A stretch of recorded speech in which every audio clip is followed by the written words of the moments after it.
तो चलिए शुरुआत दिल्ली विधानसभा चुनाव से करते हैं, जो आए दिन के साथ बेहद दिलचस्प होता जा रहा है। इसमें जुबानी जंग के साथ साथ एक दूसरे पर पोस्टर वॉर भी खूब किए जा रहे हैं। सोमवार को आम आदमी पार्टी ने एक पोस्टर जारी किया जिसमें बीजेपी से पूछा गया कि दिल्ली में आपका दूल्हा कौन है। इसका सीधा मतलब यह कि आपका सीएम चेहरा कौन है। तो इस पर बीजेपी ने पलटवार किया और लिखा कि आप दा जाएगी, भाजपा आएगी। रिपोर्ट देखें।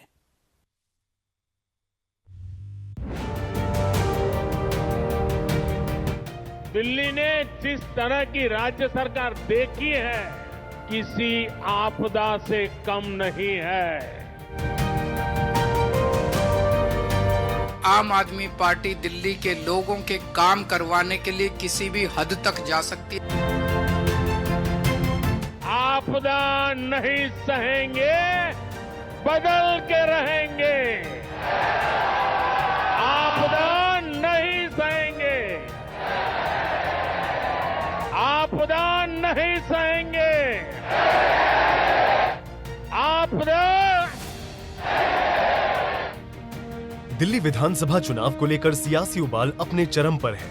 राजनीति दल एक दूसरे को घेरने का कोई भी मौका नहीं चूक रहे हैं और इसमें चुनावी पोस्टर हथियार के रूप में इस्तेमाल हो रहा है। सोमवार को आम आदमी पार्टी की ओर से जारी इस वीडियो को देखिए, जिसमें बारात के एक घोड़े को दिखाया गया है, लेकिन इस घोड़े पर कोई बैठा नहीं है। इस वीडियो को पोस्ट करते हुए आपने पूछा है कि बीजेपी वालों अपने दूल्हे का नाम तो बताओ।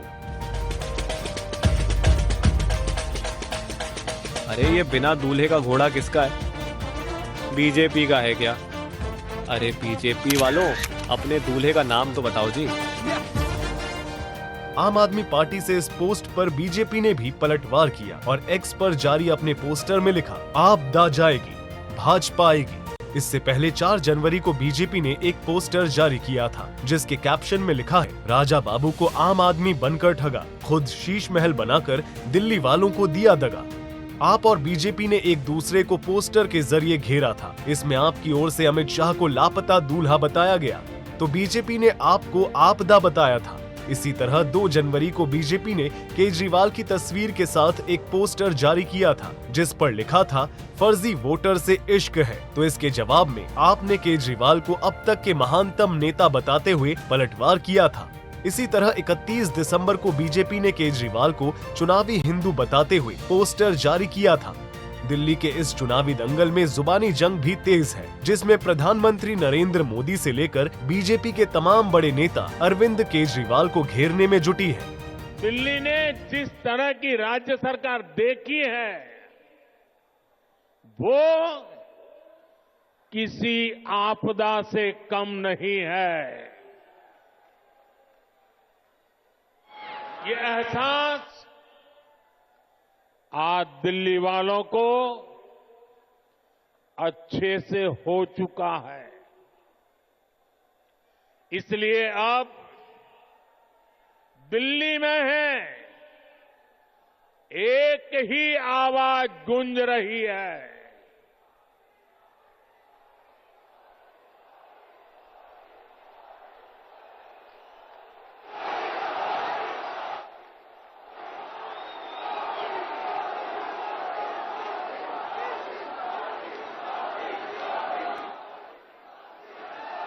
और इसलिए दिल्ली में एक ही आवाज गूंज रही है, आपदा नहीं सहेंगे, बदल के रहेंगे। आपदा नहीं सहेंगे, आपदा नहीं सहेंगे, आपदा। अब दिल्ली विकास की धारा चाहती है। प्रधानमंत्री नरेंद्र मोदी के इन आरोपों पर केजरीवाल ने भी पलटवार किया और इसे दिल्ली की जनता के अपमान से जोड़ दिया। हमारी पार्टी के सबसे शीर्ष के नेताओं को इन लोगों ने जेल भेज दिया। हमारे ऊपर इतने अत्याचार किए, इतना हम लोगों को तंग परेशान किया, हमारी पार्टी पे अत्याचार किए।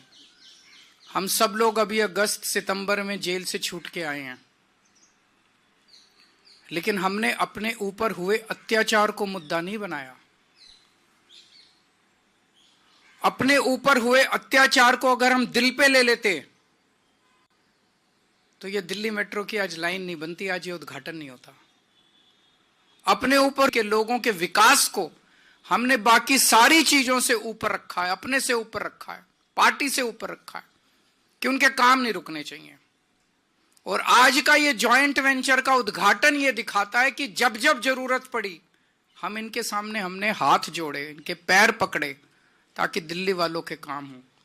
और जब किसी भी चीज से काम नहीं बना तब हमने कभी कभी संघर्ष का रास्ता अख्तियार किया। जब दिल्ली के मोहल्ला क्लिनिक इन्होंने 2 साल के लिए रोक लिए, जब दिल्ली के सीसीटीवी कैमरे इन्होंने 2 साल के रोक लिए, तब हमने संघर्ष करके दिल्ली के सीसीटीवी कैमरे, मोहल्ला क्लिनिक की फाइलें क्लियर कराई। लेकिन आज का ये उद्घाटन जो है ये इस बात का सबसे बड़ा सिंबल है कि आम आदमी पार्टी दिल्ली के लोगों के काम करवाने के लिए किसी भी हद तक जा सकती है, आपके काम नहीं रुकने देंगे। दिल्ली के पूर्व सीएम केजरीवाल अपनी सफाई में चाहे जो कुछ कहे, लेकिन इस चुनाव में शीश महल का मुद्दा खूब गरमाया हुआ है। दिल्ली बीजेपी के अध्यक्ष इसे लेकर आम लोगों के बीच जाएंगे। देखिए, दिल्ली की जनता के बीच में जा रहा है ये मॉडल। ऐसे मॉडल हमारे दिल्ली की जनता देख रही है और ये दिल्ली की जनता को ये दिखाने के लिए जो अरविंद केजरीवाल ईमानदार और बड़ा मासूम लगने का दावा करता था, कैसे उसने चोरी और भ्रष्टाचार करके अपनी अय्याशी के लिए ये शीश महल बनाया है। ये भ्रष्टाचार का म्यूजियम है।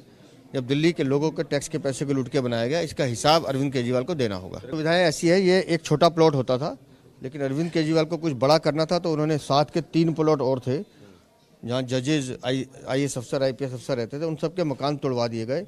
उन सब का एरिया इकट्ठा करके इसको बनाया गया। रातों रात पेड़ काटे गए इसमें और फिर ये आलीशान बंगला तैयार किया गया। इसमें अंदर एक मिनी बार है, कुछ सोना और जाकूसी नाम की कुछ बात हैं, स्विमिंग पूल भी है। अंदर 16 टीवी लगे हुए हैं, 1000 लीटर के 2 फ्रिज हैं, कुछ बॉस के स्पीकर लगे हुए हैं, कुछ माइक्रो ओवन्स हैं, आलीशान और कालीन है। वियतनाम से 8 करोड़ का पत्थर आया है। कुछ पर्दे लगे हैं जिनकी कीमत 10-10, 12-12 लाख रुपए का एक पर्दा है। ऐसे 36 पर्दे इसमें लगे हुए हैं। तो करोड़ों रुपए की अय्याशी का सामान एक इसमें, वो भी है, जिम भी है इसमें, और आर्टिफिशियल फानूस लगे हुए हैं। तो इसमें करोड़ों रुपए का इसमें सामान लगाया गया है। लेकिन PWD ने जब अपनी इन्वेंट्री जारी की CAG रिपोर्ट के बाद, 2022 के बाद, 23 और 24 की CAG रिपोर्ट अभी आनी है, तो PWD ने अपनी इन्वेंट्री में जितना सामान बताया है उसमें साथ ये भी लिखा है कि अरविंद केजरीवाल के इस सामानों में जो वहाँ से बरामद हुए हैं उसमें सरकार ने कोई पैसा खर्च नहीं किया। तो मैं अरविंद केजरीवाल से पूछना चाहता हूँ कि वो सोने की परत वाले टॉयलेट सीट्स और ये मार्बल के पत्थर, ये पर्दे, ये सारा इक्विपमेंट, ये पैसा कहाँ से आया? तो ये 33 करोड़ 71 लाख का खेल नहीं है, ये लगभग 75 से 80 करोड़ का सामान है। फरवरी में होने वाले विधानसभा चुनाव को लेकर दिल्ली में राजनीतिक पारा बेहद हाई है, जिसमें बीजेपी पूरी ताकत के साथ केजरीवाल को घेरने में जुटी है। ब्यूरो रिपोर्ट, सूर्या समाचार।